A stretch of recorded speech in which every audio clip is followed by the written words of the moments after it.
everybody, I'm Sarah and welcome to the Big Blue House Homestead. Standing here by the kitchen next to the stove. Just warmed up my kettle, and the first things first for today, I'm going to make a cup of tea. Reason being, it's cold, it's wet, it's dreary, and I am wanting to snuggle up and watch a movie, so instead I'm going to give myself a little boost.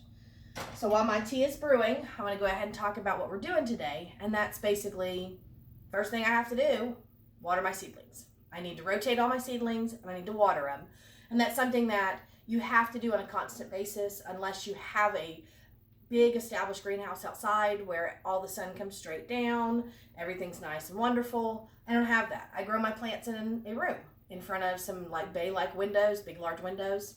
With that being said, what I have actually in there is a lot of plants, and I need to move them, I need to rotate them, check on them to make sure they, get watered if they need watered, and pull any of them that haven't really made it through. I do have a few that have died off. It happens. So if you're looking into gardening this year or even starting from seed, there are a lot of things that you need to realize. And one is that having a growing space is important, whether it be a closet with an overhead light, maybe just one shelf with a few plants on it, that works. Possibly sticking them in windowsills, if that's the only outlet you have, is some sunshine that comes through. They always say south facing is best, but I'm going to be honest with you, all of my plants are north facing because my windows there are larger and I haven't had an issue with it. I personally started out with tables, and I just started with tables in front and piled all the plants onto them. They grew just fine. I've now upgraded to shelves, so I have multiple levels of plants and they work just fine too. So whatever you can get yourself into, whatever you can get yourself, going, just start with your seeds, start with your seedlings, start growing. That's mainly what we're all going to do this year, is uniting and gardening across the world. So tea's brewing. It's going to steep for another minute or so. I've got time to show you the seedlings, and then we'll talk about how I actually move and rotate and get things done. All right, lighting's a little off in this room just because of where it is and the fact that it's dark outside and I don't have a great light up here. But I just want to kind of show you my setup here. Let me step out the way. You can see where I have the large windows that I was talking about, and I have these two shelves, and they're completely covered in seedlings. I even have them down to the ground. Then I have a small kids table over here that have a lot of seed starts going now, mainly squashes and cucumbers. But in the meantime, I've stacked a couple totes here, and the reason why I did that was because I need something to move these onto. And the table over there's covered, and I don't want to set them directly on the floor. And you'll see how I reuse a lot of things. I repurpose the greenhousing lids that go on the trays, and I use those as trays themselves. That's just so that I can keep the water from hitting the carpet, but they're too flimsy to pick up and move, so I have to actually move everything out of them first. I'm going to go ahead and talk about the main problem that I have going on right now, and that is I've got a little bit of mold starting, or some sort of fungus, and I want to go ahead and prevent that problem.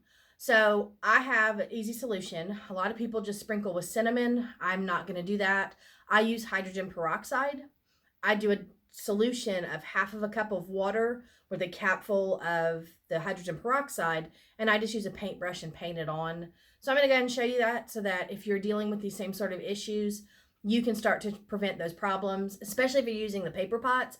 They usually say they decompose really easily, but I noticed when I used those one time, I ended up with a lot more mold. They stay very wet, and then they produce all that mold and fungus start to grow, and I don't use them anymore for that fact.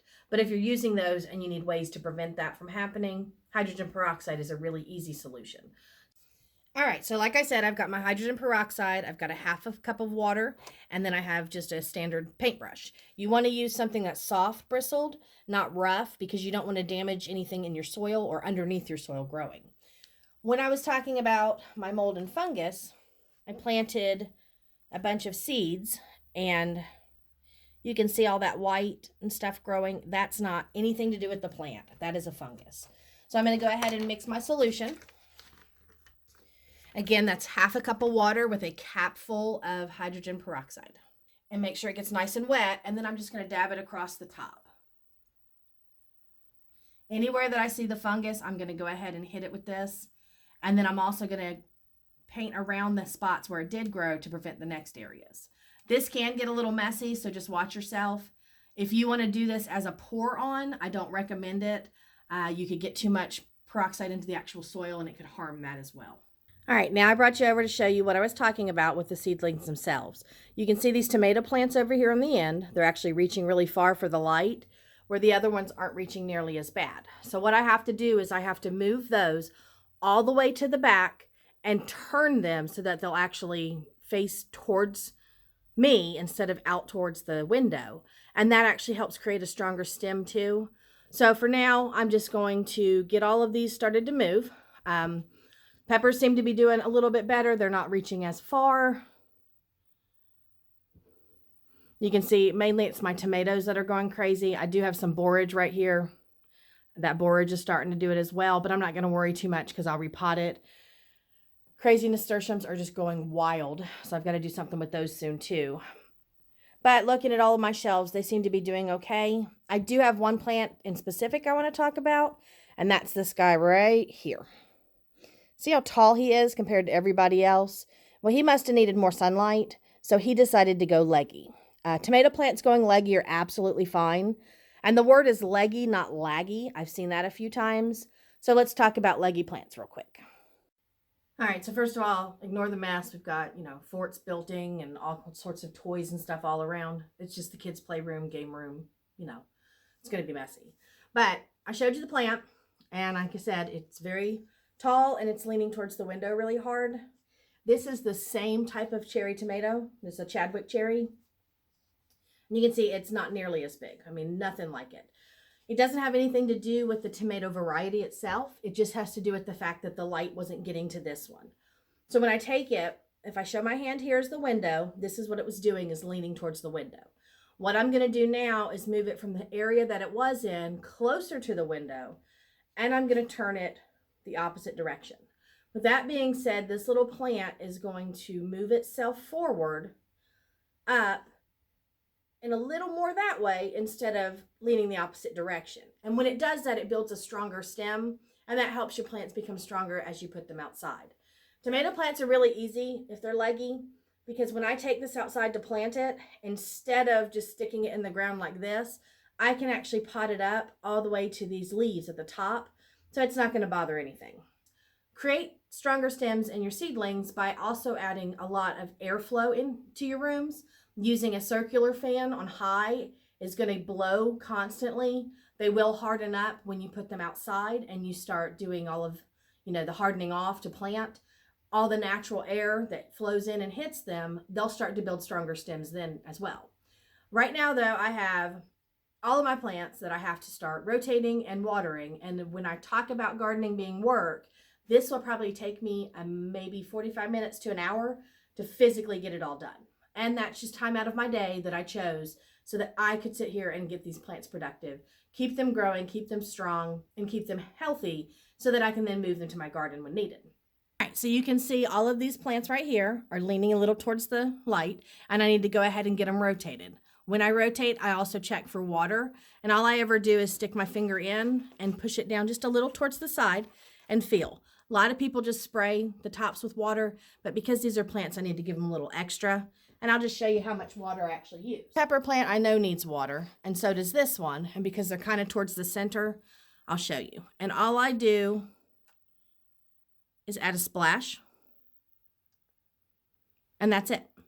The root systems are so small that they don't need a whole lot of water. And so just a little bit goes a long way. All right, this little plant right here, it dampened off. It was too wet. I added too much water on accident. It was a Swiss chard. And so unfortunately what's actually happened is it's caused the entire plant to rot. There's no longer a root system. It's just a rotted plant sitting in dirt. So overwatering will cause that. All right, I've gotten far enough down here that I have enough room to start placing them this way, and then I can work over those. So what I'm actually going to do now is pull my plants back, and as I do, I'm going to turn them, and that way they'll learn to lean to the light the opposite direction. So see how I've turned them so they're all leaning this way now, and that way they'll eventually bend towards the light. All right, these were actually stored in one of the greenhouse lids for the seed trays, and that's what I was talking about. This one's harder to move. Beside it, I actually have an actual greenhouse tray for the seed starting kits. And so I can easily just pull this out. And then I don't have to worry about all of the moving of single cups. But you just rotate the same way you would with your regular plants. And I do recommend if you use the lids, be very careful. They do buckle and it can cause you to drop your plants. But because I removed my tray in this direction, I don't want to put it back in the same direction. I'm actually going to flip it around. So just be cautious, especially when you're working in close quarters like I am, because I have so many seedlings at once. See down here, I caught a tomato plant, so I need to lift it up. All right, so that's just some quick information about changing and turning and, getting your seedlings stronger and not as leggy. Like I said, it takes time, 45 minutes to an hour, plus all the watering involved. So it is a little bit of work, but you have to do it. And I don't have to do it every day. I come in and water every 3 days, unless I see a plant struggling or my soil looks extremely dry, then I test it to see where I'm at. I don't have perfect seedlings. I do have some that are dying and I do have some that are struggling, but that's mainly just because of how I have to grow. But I make do with what I have, and I have a lot going on. So I'm gonna get to work and get all this stuff moved, get all this stuff adjusted, get everything watered, everything healthy, everything growing. And it's gonna be a while, but that's what gardening is. It's work and it's time and it's effort. So thank you guys for stopping by. If you're new to the channel, go ahead and hit subscribe if you want to, and you can see all my upcoming videos as I put them out. Also, if you like the video, give it a like, give it a thumbs up. And that just lets me know that what I'm doing is helping and is informing people of growing and starting this whole process of gardening. So thank you guys again, and I'll see you in the next video. Bye.